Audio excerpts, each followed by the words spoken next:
One morning, Gordon was in the yard taking on a large supply of coal. That's the third load of coal you've had today, Gordon, said James. Some might say you're being rather greedy. I'm an important engine, replied Gordon. Important engines need plenty of coal, but I doubt if you would understand that, James. James snorted and went about his work. Later, Gordon was taking on water from a standpipe because the water tower was under repair. I wouldn't drink too much of that water if I were you, Gordon. It might give you boiler ache. Pah, said Gordon. What's this, educating Gordon Day? First James, now you, Duck. Big engines have big needs. Little engines are just annoying. Don't say I didn't warn you, laughed Duck. Later, Gordon steamed into the yard at the big station.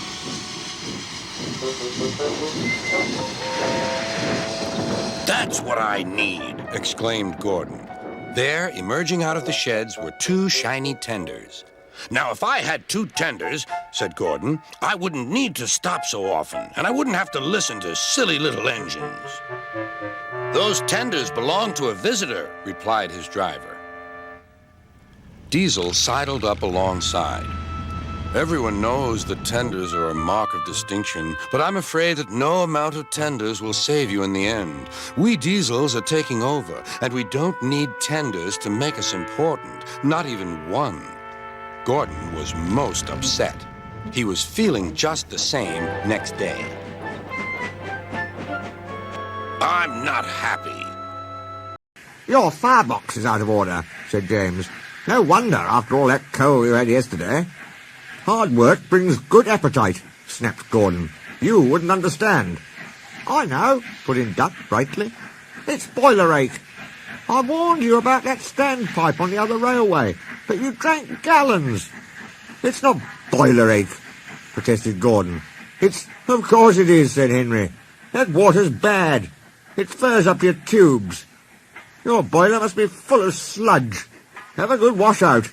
Then you'll feel a different engine. Don't be vulgar, huffed Gordon. He backed down onto his train, hissing mournfully.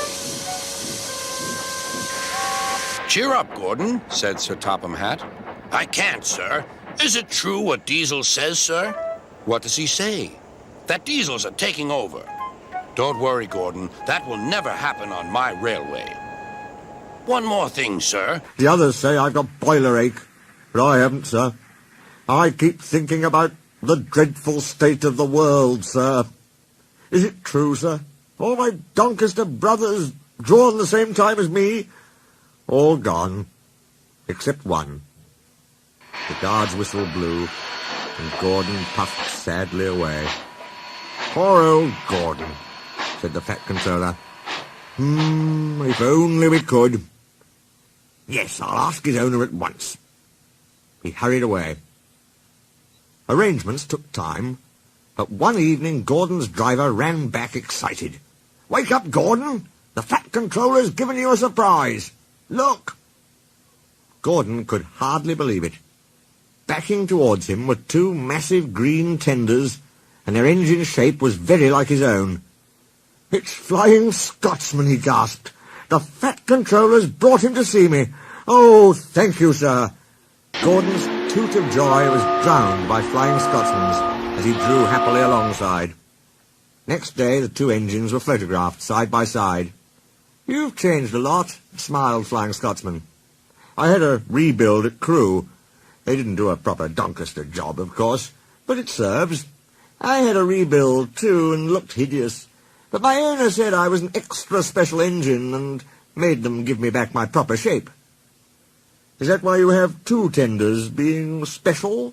No, you'd hardly believe it, Gordon, but over there there's hardly any coal and water. But surely every proper railway... Exactly. You are lucky, Gordon, to have a controller who knows how to run railways. Everyone got on well with Flying Scotsman, except Henry. Henry was jealous. Tenders are marks of distinction, he complained. Everybody knows that. Why has he got two? He's famous, explained Duck and Donald. He was the second to go 100 miles an hour. Besides, the other railway has no coal and water. Whew, sniffed Henry. I can't believe that. I never boast, he continued, but I always work hard enough for two. I deserve another tender for that. Duck whispered something to Donald. He was going to play a trick on Henry. Henry, he asked, would you like my tenders? Yours? What have you got to do with tenders? All right, said Duck. The deal's off. Would you like them, Donald? I wouldn't deprive you of the honor, replied Donald. It is a great honor, continued Duck thoughtfully, but I'm only a tank engine. Perhaps James might. I'm sorry I was rude, said Henry hastily. How many tenders have you, and when could I have them? I have 6, and you can have them this evening. 6 lovely tenders, chortled Henry. What a splendid sight I'll be. Henry was excited all day. Do you think it will be all right? He asked for the umpteenth time. Of course, said Duck. They're all ready now. The other engines waited where they could each get a good view. But Henry wasn't a splendid sight at all. His 6 tenders were very old, dirty, and filled with boiler sludge. Had a good washout, Henry, called a voice. That's right.